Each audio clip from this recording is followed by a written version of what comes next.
Derecho, es un gusto estar nuevamente hoy con ustedes.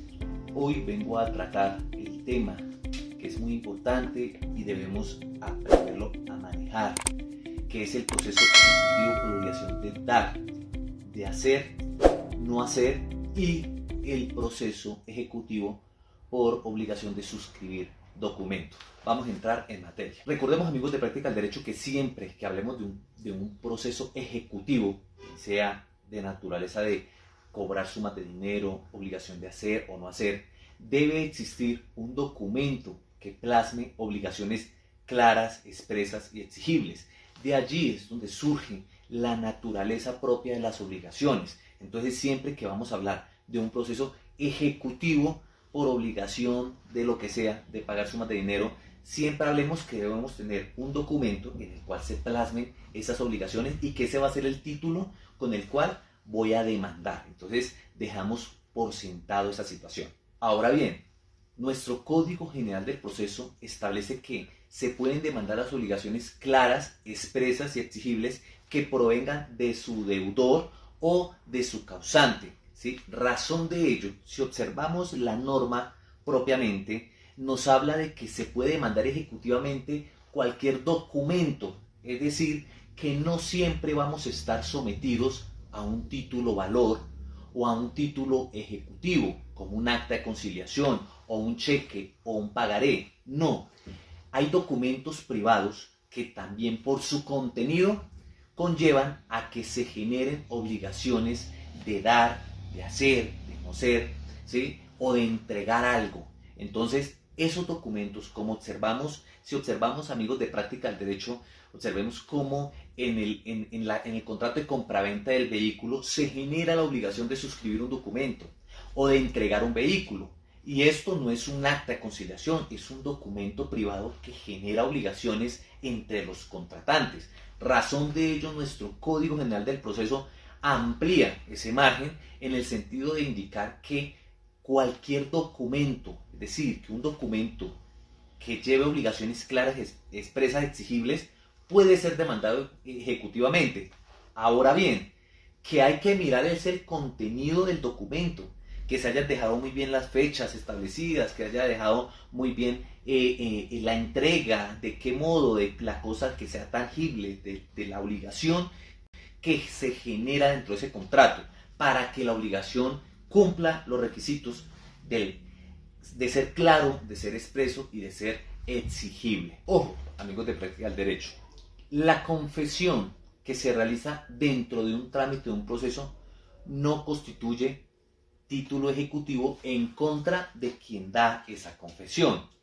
Sin embargo, nuestro Código General hace la exclusión que cuando la confesión se dé a raíz de la confesión hecha en el interrogatorio de parte como prueba anticipada, el artículo 184 del Código General del Proceso, allí sí estamos hablando de un título ejecutivo. Esa confesión propiamente de hacer, de no hacer esa obligación. Por eso, en un tema hablé sobre el interrogatorio de parte como prueba anticipada y qué funciones cumple de anticiparnos a una situación. Entonces, esa situación de esa confesión hecha dentro de ese proceso, de esa declaración de interrogatorio de parte como prueba anticipada, también constituye un título ejecutivo. Entonces ya tenemos claridad de que no solamente son los títulos valores, las actas de conciliación, sino el documento privado que contenga obligaciones claras, que estén muy bien determinadas las situaciones, y también el título ejecutivo que se genera a raíz de esa confesión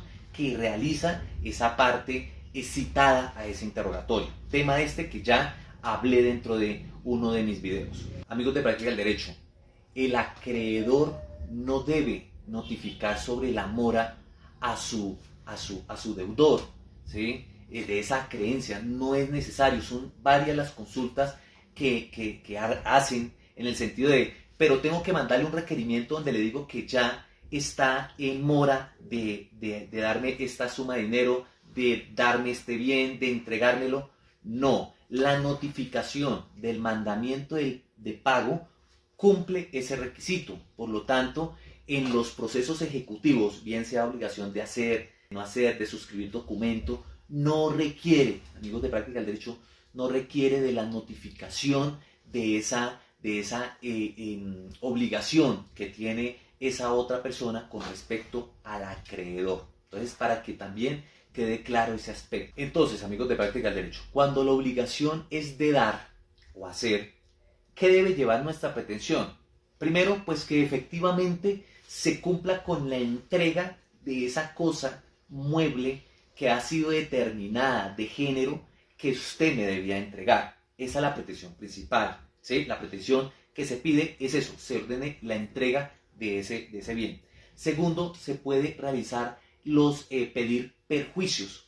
Los perjuicios dentro del proceso ejecutivo de hacer, no hacer, suscribir documento, pueden solicitarse. Entonces, como pretensión, también el pago de perjuicios provenientes por esa no entrega en el momento establecido. Si en el contrato no se dice en qué sitio se ordena la entrega, pues se establece en la demanda que la entrega se deberá hacerse a favor del juzgado entonces, para que opere la entrega. Pero también en mi demanda puedo solicitar prescindir de la entrega de ese bien. Ya no quiero la entrega de ese bien.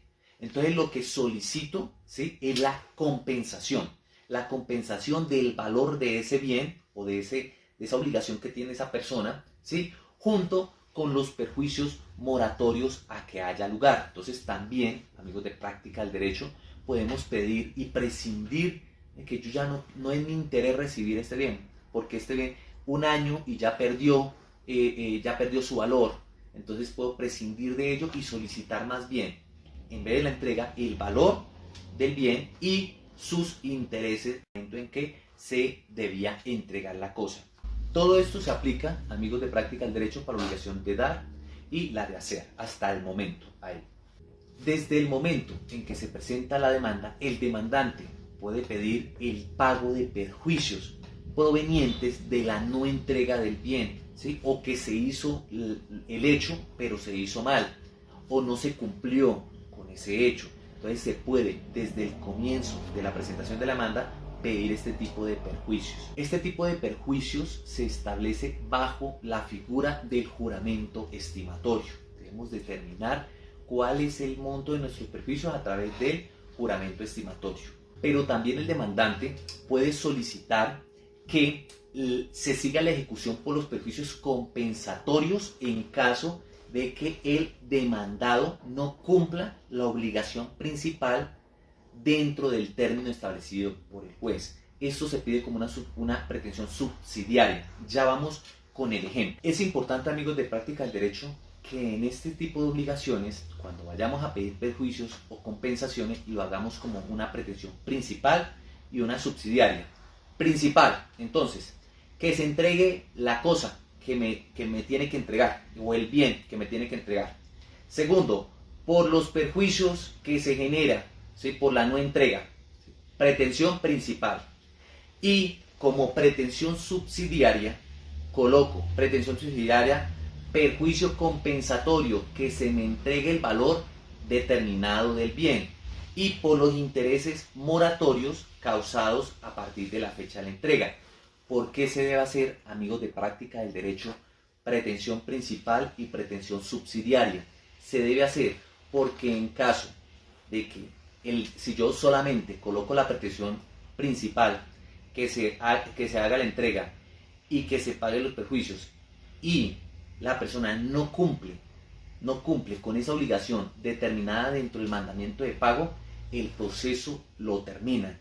Se da por terminado el proceso como tal. ¿Por qué? Por falta de una pretensión subsidiaria. Allí es donde lleva la pretensión subsidiaria que el perjuicio compensatorio. Como usted no me cumplió acá durante el término que estableció el señor juez, aquí le pido la subsidiaria para que me compensen el valor del bien y me establezcan unos intereses. Entonces, por eso es tan importante, amigos de Práctica del Derecho, cuando pidamos perjuicios, ¿sí?, o compensatorios dentro de una demanda, pidamos pretensión principal, pretensión subsidiaria, para evitar este tipo de que se nos termine el proceso. Por ello, al hacerlo, pretensión subsidiaria, pretensión principal y pretensión subsidiaria, en caso que no se cumpla esta, pues sigue subsistiendo La subsidiaria, en eso radica la figura jurídica que establecen la multiplicidad de las pretensiones, o llamémoslo acumulación, porque acá tenemos que llamarlo como acumulación de pretensiones. Como en todo proceso ejecutivo, desde el momento en que presento la demanda ejecutiva, puedo solicitar medidas cautelares. Y no solo, amigos de práctica, voy a solicitar la medida cautelar con respecto al bien que me tiene el que entregar. No, podemos solicitar otro tipo de medidas cautelares, ¿sí? Entonces, desde el comienzo, para asegurar el cumplimiento de eso, es bueno que tengamos claro que podemos practicar unas medidas cautelares, ¿sí? Y no meternos a un proceso ejecutivo que no vamos a tener la garantía suficiente para que si pedimos perjuicios, entonces pueda ser a través de los embargos que abunde nuestro proceso a nuestro favor, o que sea una garantía propia. Entonces, desde un comienzo, hacerle una investigación de bienes a la persona para pedirle la medida cautelar respectiva. El mandamiento de pago, básicamente, ¿qué debe llevar? Pues la orden de entregar el bien, el sitio, cuando no está el sitio, en el juzgado, ¿sí? Si recibe la persona, si recibe la persona el bien, pues se da por terminado el proceso y se continúa ¿con qué? Pues con los perjuicios establecidos. Recibió el bien, pero aún continúa subsistiendo el proceso de la acumulación de pretensiones de perjuicios. Entonces continúa. La defensa con respecto al demandado. Pues el demandado debe atacar efectivamente el título ejecutivo que se ejecuta, bien sea por su claridad, que no es expreso, exigible, o los requisitos formales. Recuerda que yo hablé en uno de los videos frente al recurso de reposición contra el auto que libra el mandamiento de pago. Puede hacer la defensa de que la mora en la entrega no se debía a la situación de él, sino a la del acreedor. Entonces puede solicitar esa parte de que la mora no se debe a eso, se debe a una fuerza mayor, un caso fortuito, una situación como esta. Como en todo proceso ejecutivo, desde el momento en que presento la demanda ejecutiva, puedo solicitar medidas cautelares. Y no solo, amigos de práctica, voy a solicitar la medida cautelar con respecto al bien que me tiene el que entregar. No, podemos solicitar otro tipo de medidas cautelares, ¿sí? Entonces, desde el comienzo, para asegurar el cumplimiento de eso, es bueno que tengamos claro que podemos practicar unas medidas cautelares, ¿sí? Y no meternos a un proceso ejecutivo que no vamos a tener la garantía suficiente para que si pedimos perjuicios, entonces pueda ser a través de los embargos que abunde nuestro proceso a nuestro favor, o que sea una garantía propia. Entonces, desde un comienzo, hacerle una investigación de bienes a la persona para pedirle la medida cautelar respectiva. El mandamiento de pago, básicamente, ¿qué debe llevar? Pues la orden de entregar el bien, el sitio, cuando no está el sitio, en el juzgado, ¿sí? Si recibe la persona, si recibe la persona el bien, pues se da por terminado el proceso y se continúa ¿con qué? Pues con los perjuicios establecidos. Recibió el bien, pero aún continúa subsistiendo el proceso de la acumulación de pretensiones de perjuicios. Entonces continúa. La defensa con respecto al demandado. Pues el demandado debe atacar efectivamente el título ejecutivo que se ejecuta, bien sea por su claridad, que no es expreso, exigible, o los requisitos formales. Recuerda que yo hablé en uno de los videos frente al recurso de reposición contra el auto que libra el mandamiento de pago. Puede hacer la defensa de que la mora en la entrega no se debía a la situación de él, sino a la del acreedor. Entonces puede solicitar esa parte de que la mora no se debe a eso, se debe a una fuerza mayor, un caso fortuito, una situación como estas. Así, amigos de Práctica del Derecho, esta es propiamente la obligación de dar. Estoy hablando.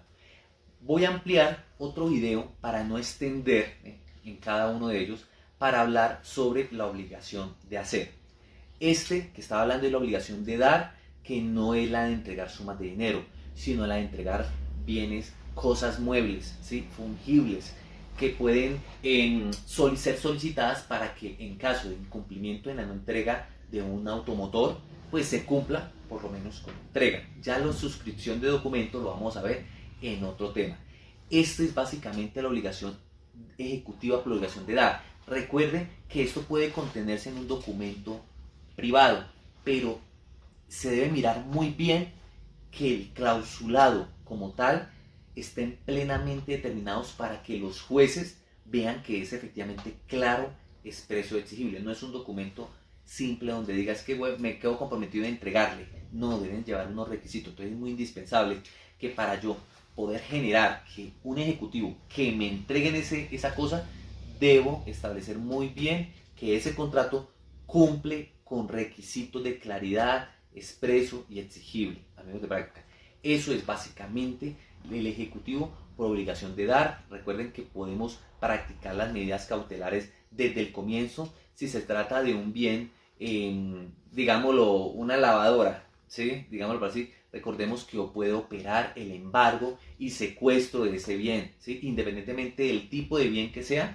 podemos pedirle embargo y secuestro de ese bien mueble que estamos pretendiendo se nos sea entregado. Entonces, eso es, si es un vehículo automotor y quiero que me entreguen, puedo solicitar primero el embargo y posteriormente el secuestro de ese vehículo. Entonces, eso es, amigos de Práctica del Derecho. Espero que sigan suscribiendo a nuestro canal. Muchas gracias por las suscripciones que hemos recibido. Gracias a ustedes.